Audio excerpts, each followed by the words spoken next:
So today, I want to take a look at this. We have the Lenovo Legion Go 2, and we have the ROG Xbox Ally X.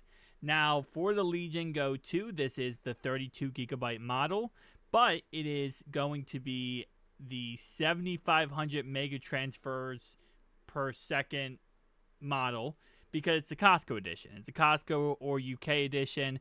It does have the Z2 chip, not the Z2 Extreme chip. Now, a lot of people get this confused because if you go and you Google how much more powerful is the Z2 chip versus, let's say, for example, the Z1 Extreme chip, it will actually tell you that the Z1 Extreme chip is a lot more powerful than the Z2 chip. The reason why it says that, and a lot of people get confused, is because they're talking, for some reason, Google is talking about the Z2 Go chip. The Z2 Go chip is not the same thing as the Z2 Extreme chip. Or sorry, Z2 chip. The Z2 chip has the same amount of cores and threads. I think it's 8 cores, 16 threads, which is exact same as the Z1 Extreme. The Z2 chip is literally just the Z1 Extreme chip. It's the exact same chip. The only difference is it's a little bit better with power wattages at lower TDPs. But other than that, it's the exact same chip 100%. And if you look it up on Google, you're going to get different results because the fact that Google thinks you're talking about the Z2 Go chip. The Z2 Go chip is a cheaper version of the Z2 chip. So just a little side note. This is pretty much, this model right here has the Z1 Extreme chip. It's just rebranded to a Z2 chip.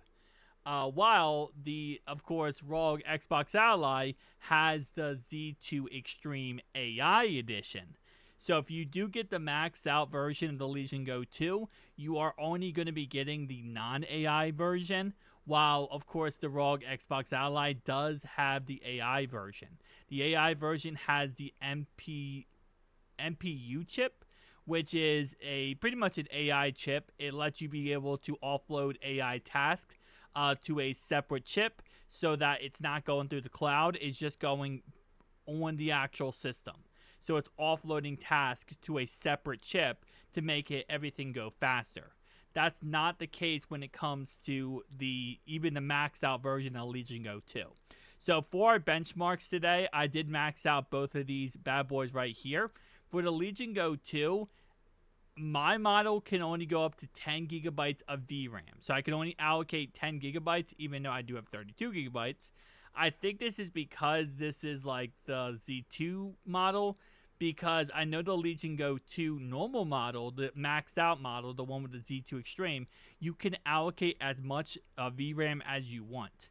Now, for the ROG Xbox Ally, you can actually, ironically enough, give as much VRAM as possible, but it does only have 24 gigabytes of RAM, so the more VRAM you give, the less RAM you're going to have for the system.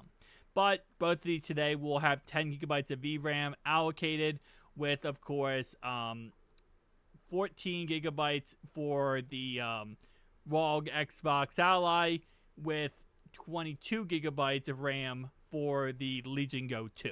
So, again, more RAM is good. And that's the really big thing about the Legion Go 2.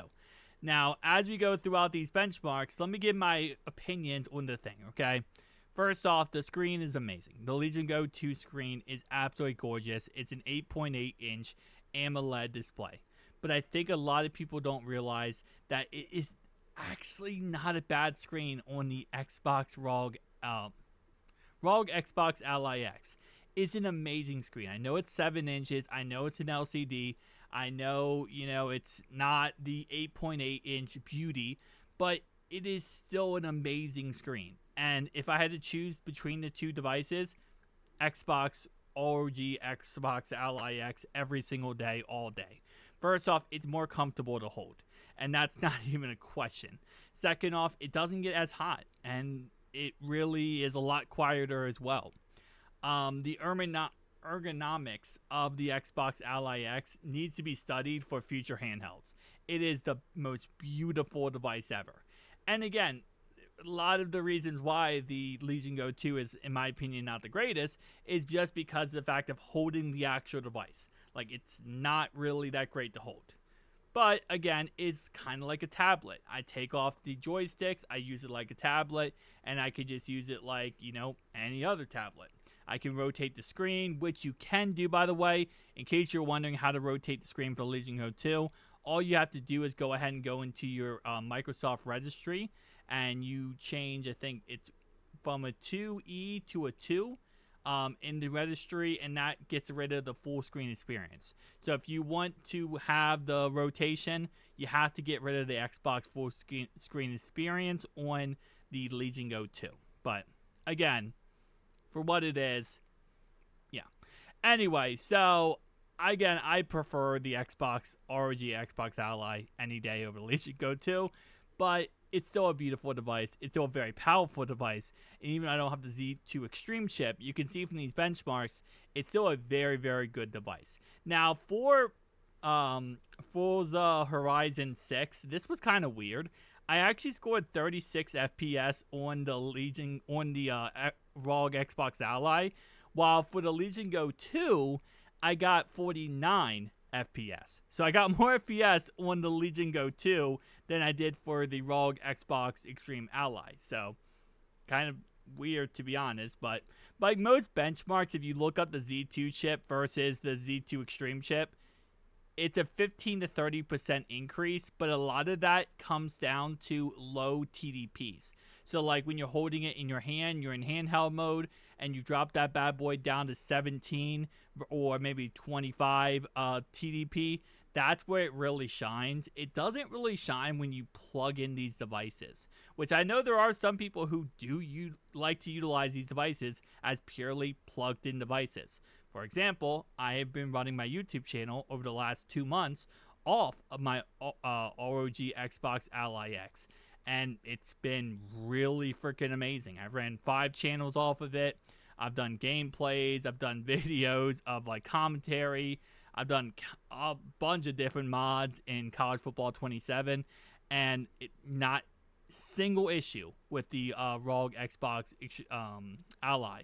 So I do love the Z2 Extreme chip, but if you're thinking about getting a Legion Go 2 and you're like, hey, should I get one, or should I get the maxed out version, or should I just get the Z2? The Z2 is fine. And I think a lot of people think the Z2 is like, oh, it's a waste of money, whatever. And maybe it is, depending on what you're buying. But for the Legion Go 2, it just doesn't make sense to get the $2,000 Z2 Extreme when, yeah, you're going to get 15 to 30% less like performance, but you're going to save a lot of money by going with the Z2 model. And if you get the 32 gigabytes of RAM, the Costco/UK model, you're probably going to be pretty happy. So again, like I said, for across the board, I think both these devices are great, but I would probably prefer the Xbox Ally X. Although the screen is better on the Legion Go 2. That's not even a question. Anyway, guys, tell me down below your thoughts and opinions. I'll see you guys next one. Peace out.